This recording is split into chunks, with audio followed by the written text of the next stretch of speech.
So இப்போ நம்ம பார்க்க போறது முக்கியமானது இன்னைக்கு மேட்ச் யார் யாருக்கு அப்படின்னு பார்த்தா மும்பை இந்தியன்ஸ்க்கும் கேகேஆர் இந்த ரெண்டு பேரும் தான் இன்னைக்கு மோத போறாங்க. ஸோ இவங்களுடைய சூழ்நிலை பார்த்தா அப்படின்னா எல்லா மேட்சும் வாங்கிட்டு இருக்கிற மும்பைக்கு முதல் வெற்றியா இது அமையுமா அப்படிங்கிறதா இன்னைக்கு கேள்வி. 7:30 மணிக்கு இன்னைக்கு மேட்ச் நடக்க போகுது.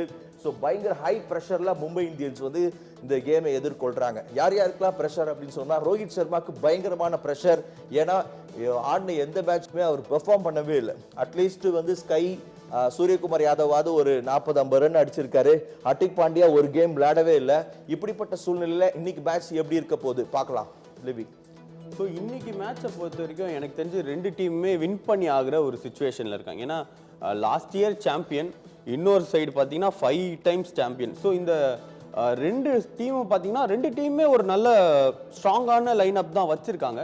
இன்னொன்று முக்கியமாக பேச வேண்டியது நம்ம மும்பையை பொறுத்த வரைக்கும் இருக்கிற எல்லா டாப் பிளேயர்ஸுமே, நீங்கள் ரோஹித் சர்மா இருக்கட்டும், ரயன் லிக்லட்டனாக இருக்கட்டும், அதுக்கப்புறம் சூரியகுமார் யாதவ், திலக் வர்மா, இந்த பேட்டிங் லைன் அப் பார்த்தாலே எல்லா டீமுக்குமே ஒரு பயம் இருக்கும். நீங்கள் அந்த T20 ரேங்கிங் எடுத்தீங்கனாலே பார்த்தீங்கன்னா அப்படியே பயங்கர எல்லாருமே டாப்ல இருக்கிற பிளேயர்ஸ், ஆனால் கடைசி இடத்துல இருக்காங்க.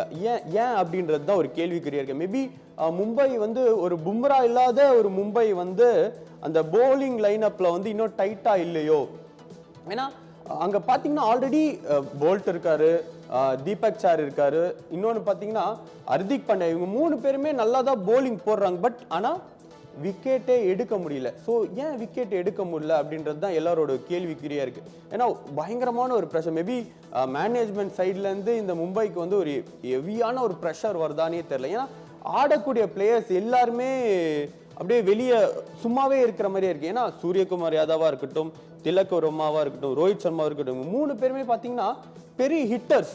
பட் ஆனால் இந்த சீசன் தொடங்கின அந்த 2 மேட்சுமே பார்த்தீங்கன்னா சரியாக விளையாடவே இல்லை. இன்னொன்று லாஸ்ட் மேட்ச்ல வில் ஜாக்ஸை ஏன் வெளியே எடுத்தாங்கன்றது தான் என்னோட பெரிய கேள்வியாகவே.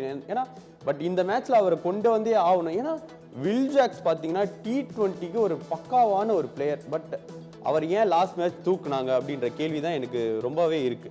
ஸோ இன்னைக்கு ஏதாவது சேஞ்சஸ் இருக்குமா லிவி? மும்பையுடைய பிளேயிங் 11 பார்க்க போறோம் இப்போ. ஸோ நம்ம டைரக்டர் மும்பையுடைய பிளேயிங் 11 காட்ட போறாங்க. ஸோ மும்பையுடைய பிளேயிங் 11ல பெரிய சேஞ்சஸ் இருக்குமா அப்படிங்கிறதா இன்னைக்கு கேள்வி. ஸோ கட்டாயம் ரோஹித் சர்மா இன்னைக்கு விளையாட போறாரு. ஸோ அதே மாதிரி ரியான் விளையாடுறாரு, திலக் வர்மா, இவங்களெல்லாம் தூக்கவே முடியாது, பயங்கர பெர்ஃபார்ம் பண்ணியிருக்காங்க.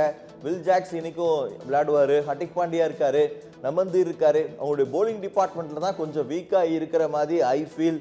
மிச்சல் சாண்டனர் செம்ம கிளாஸான பிளேயர்.